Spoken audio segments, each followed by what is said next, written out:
Welcome back. ఒకప్పుడు ఆ జిల్లా ఆ పార్టీకి కంచుకోట. సింహపురి అంటేనే ఫ్యాన్ పార్టీ అడ్డా అనేంత పేరుండేది.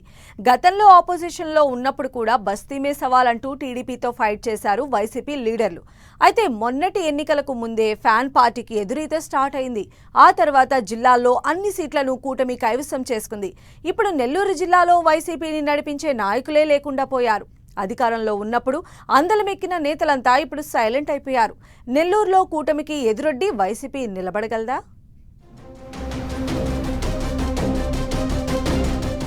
నెల్లూరు జిల్లాలో వైసీపీని నడిపించే నాయకులెవరు? ఎన్నికలకు ముందే టీడీపీలోకి వెళ్లిన పలువురు నేతలు, పార్టీలోనే కొనసాగుతున్న సైలెంట్గా ఉంటున్న మిగతా లీడర్లు. నెల్లూరు జిల్లా ఒకప్పుడు వైసీపీకి కంచుకోటగా ఉన్న డిస్ట్రిక్ట్. పార్టీ పెట్టినప్పటి నుంచి సింహపురిలో వైసీపీ జెండా రెపరెపలాడుతూనే ఉంది. జగన్తో పాటు తన లోక్సభ సభ్యత్వానికి రాజీనామా చేశారు సీనియర్ నేత మేకపాటి రాజమోహన్ రెడ్డి.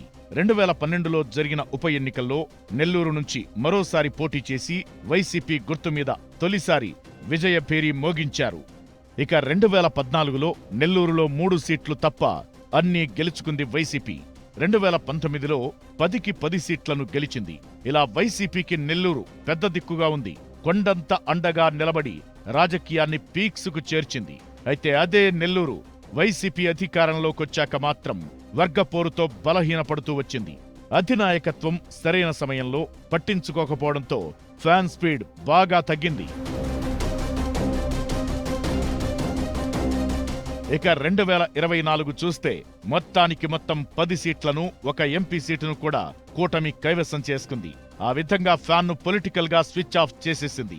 నెల్లూరు జిల్లా రాజకీయాల్లో మొదటి నుంచి వైసీపీలో ఉన్న కోటంరెడ్డి శ్రీధర్ రెడ్డి, వేమిరెడ్డి ప్రభాకర్ రెడ్డి, మేకపాటి చంద్రశేఖర్ రెడ్డి, అలాగే 2019లో పార్టీలో చేరిన ఆనం రామనారాయణ రెడ్డి లాంటి వారు పార్టీని వీడటం వైసీపీకి చాలా డ్యామేజ్ చేసింది.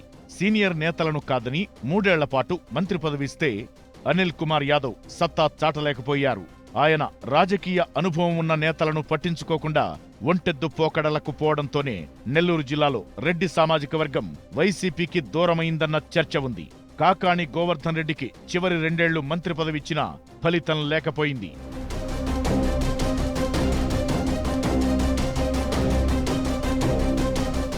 ఇక సీనియర్ నేతగా ఉన్న నల్లపురెడ్డి ప్రసన్నకుమార్ రెడ్డి మంత్రి పదవి దక్కనందుకు కొంతకాలం అసంతృప్తిగా ఉన్నారు. ఇక ఎన్నికల్లో ఆయన్ను వేమిరెడ్డి సతీమణి ప్రశాంతి కోవూరులో ఓడించారు. దాంతో ఆయన కూడా రాజకీయంగా అంత చురుగ్గా లేరు. ఇప్పుడు నెల్లూరు జిల్లా వైసీపీ పరిస్థితి దారుణంగా తయారైంది. దాంతో గ్రౌండ్ లెవెల్ రియాలిటీస్పై వైఎస్ జగన్ కీలక సమావేశాన్ని నిర్వహించి అన్ని విషయాలు తెలుసుకుంటున్నారట. నెల్లూరులో వైసీపీకి కంచుకోటలు ఎలా కూలిపోయాయి, మొదటి నుంచి బలం తక్కువగా ఉన్న టీడీపీ ఎలా స్వీప్ చేసింది అన్నది లోతుగా వెళితేనే తప్ప అర్థం కాదంటున్నారు పొలిటికల్ ఎక్స్పర్ట్స్. రాజకీయంగా పలువురు సీనియర్ నేతల ప్రభావం తగ్గించడం కోసం జగన్ వేసిన స్కెచ్ రివర్స్ అయిందన్న చర్చ జరుగుతోంది.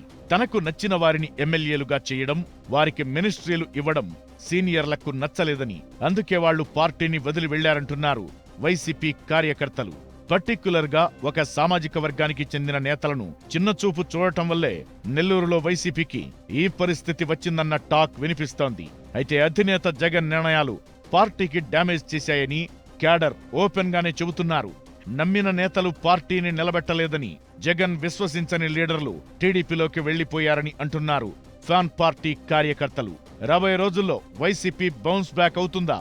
అందుకోసం ఎలాంటి వ్యూహాలు అమలు చేస్తుందనేది వేచి చూడాలి మరి.